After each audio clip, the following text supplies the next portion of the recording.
Vote मांगे, उनके पास कोई उपलब्धि नहीं है। लोकसभा अध्यक्ष जैसी ताकतवर कुर्सी पे जाने के बाद जो कोटा ने जागते हुए सपने ताने बाने बोले, इंडस्ट्रियाँ आएंगी, इंडस्ट्रियाँ चलेंगी, IIT, एम्स, सेंट्रल यूनिवर्सिटी जैसे संस्थान आएंगे, कोटा तरक्की की नई राह पर जाएगा। कोटा निराश हुआ। जागते हुए सपना देखना वैसे ही टूटा जैसे नींद का सपना टूटता है। नींद टूटी, सपना टूटा। बल्कि बिरला जी ने जो सपने दिखाया कि 2019 का चुनाव ही नहीं लड़ूंगा, हवाई जहाज नहीं उड़ा पाया और बिरला एयरलाइंस ले आऊँगा, 19 भी लड़ रहे हैं और 24 भी लड़ रहे हैं। कोटा के बच्चे कागज़ के हवाई जहाज उड़ा रहे हैं। और अब तो हालत ये होगी कि जब मैंने कहा बिरला जी हिसाब किताब लाओ और चुनाव लड़ो, 10 साल की नाकामियों पर मोदी जी के नाम का पर्दा मत डालिए। अब इस सवाल को जब जनता करने लगी है तो पुलिस आ गई बीच में। एक IG तो एजेंट की तरह रात को कार्यालय चला के बैठे हुए हैं। रात के 2-2 बजे तक आज कौन गया था, कितने लोग गए थे, सारे कैमरे लाओ, तमाम SHO जिन जिन थानों में मेरा संपर्क है आ जाओ और उनको बुलाओ, संपर्क करो। और OSD भाषण कर रहे हैं, मीटिंगें ले रहे हैं, लोगों को धमका रहे हैं। इलेक्शन कमीशन को बार बार मैंने शिकायत कर दी।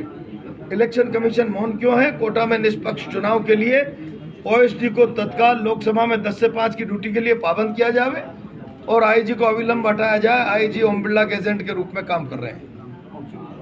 ड्रोन से निगरानी की बात भी है। मेरे घर पर ड्रोन रात के 1-1, 2-2 बजे उड़ाए जा रहे हैं। अंदर कौन बैठा है, कौन आ रहा है? मैं तो जब से कैंडिडेट घोषित हुआ हूँ, सुबह 8 बजे से लेकर रात के 2 बजे तक हजार आप भी उस दृश्य देखते होंगे, वहां से निकलते करते हजारों लोगों का मेला लगा रहता है। तो आप ड्रोन से निगरानी करो तो क्या मुझे खत्म करना चाहते हो? क्या आप मेरे घर पर क्या बम गिराने की साजिश है क्या आपकी?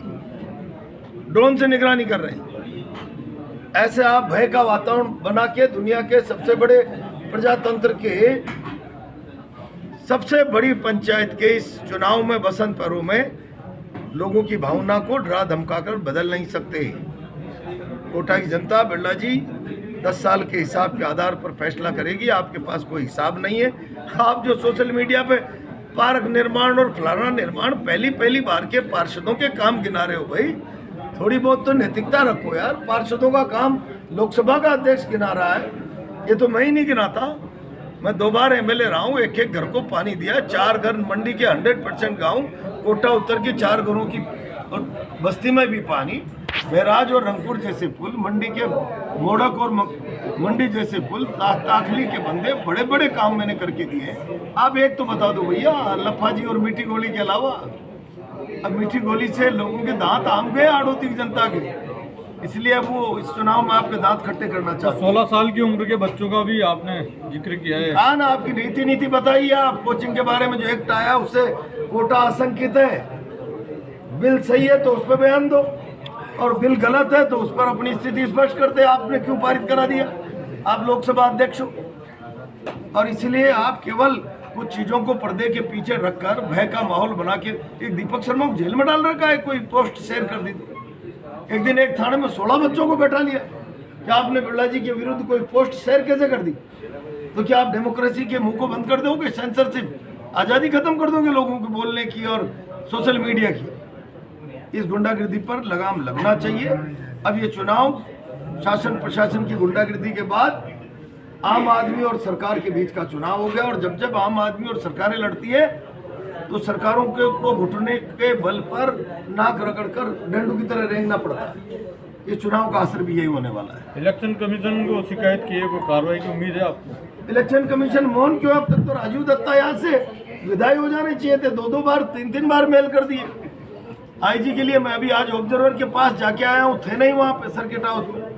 और महेश जी ने जो मुकदमा दर्ज कराया था जवाहर थाने में, उस मामले में क्या कहना चाहेंगे सर आप? मुझे पता ही नहीं क्या मुकदमा दर्ज कराया। मैं तो सुन रहा हूँ कि वहाँ अच्छे की छौत उतारी जा रही है। पुलिस प्रशासन को लेकर इसको क्या कहेंगे सर? एक जो बिरला शहर देख रहा है। मंजल जी, बिरला जी की जो सभाएं हुई, बिरला आपका नाम नहीं ले रहे इस चुनाव में, इसको लेकर क्या कहेंगे? पूरे जो सभाएं हो रही है, गाँव जा रहे हैं, वो कटाक्ष कर रहे हैं, लेकिन आपका नाम भी बिरला जी का नाम थोड़ी ले रहा हूँ। मैं तो कह रहा हूँ भाई, पहली बार तो विश्वास पे गाड़ी, दूसरी बार कर्मों की किताब। तो इनके तो 10 साल के कर्म तो जांचो भाई।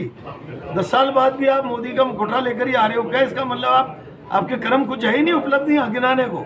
आपके मैनिफेस्टो और आपके घोषणा पत्र में कैसा समर्थन मिल रहा है आपको? वो तो आप मेरे साथ एक दिन चल लीजिए, बुखार आ जाएगा आपको। आपको कैसा महसूस हो रहा है? बात बात सर दिलावर जी की भगवा पर कैसा बयान नहीं, दिलावर जी ने भगवा पर एक बयान दिया था क्या बयान दिया? कि कांग्रेस न तो अग्नि का मतलब जला हुआ था वे, न सूर्य किरणें। बिरला जी और मदन जी दिलावर मुझसे सनातन पर और राम के जीवन मूल्य संस्कारों पे बहस करना चाहते हैं क्या? मुझसे बड़े हिंदू और मुझसे बड़े सनातनी है क्या? उस सनातन की मार्केटिंग करके राजनीतिक लाभ अर्जित करना जानते होंगे। सनातन किसको बोलते हैं ये तो शायद ओम बिरला जी और मदन जी दिलावर की समझ के बाहर का विषय होगा, और इसलिए ये मेरे से नहीं करें सनातन की और हिंदू की बात। कैंप कार्यालय कैसे? कैंप कार्यालय का मतलब लोकसभा अध्यक्ष का ऑफिशियली कोटा प्रवास का ऑफिशियल कार्यालय। आप बीजेपी कार्यालय बनाकर काम कर रहे हो, घोषणा करो, या तो कैंप कार्यालय का नोटिफिकेशन हुआ है तो उसको वापस लो, और उस कार्यालय को आप बीजेपी कार्यालय कैसे बना सकते हैं? और आज भी उसमें 40, 50 मास्टर और पुलिस वाले और सारे लोग काम कर रहे हैं, 2 RPS, एक RS अफसर। तो भैया इलेक्शन कमीशन की आंखें खुलवाओ, तो किसके दबाव में है जो इस तरीके की खुलेआम वायलेशन को भी नज़रअंदाज कर रहे हैं। और ओल्ड पेंशन स्कीम के बारे में, रेलवे और सबके निजीकरण के बारे में बिरला जी बताएं। 2700 की MSP की घोषणा करके 2400 में गेहूं खरीद रहे हैं, इस पर भी बताएं बिरला जी क्या है? इसका जवाब देने के लिए किसान तैयार है। ये कोटा संभाग की जो भामाशाह मंडी है, पूरा संभाग के लोग यहाँ आते हैं, इसके विस्तार की बात 10 साल से आज भी वही की वही है, लोग वो परेशान। बिरला जी तो हर चुनाव में अगले 3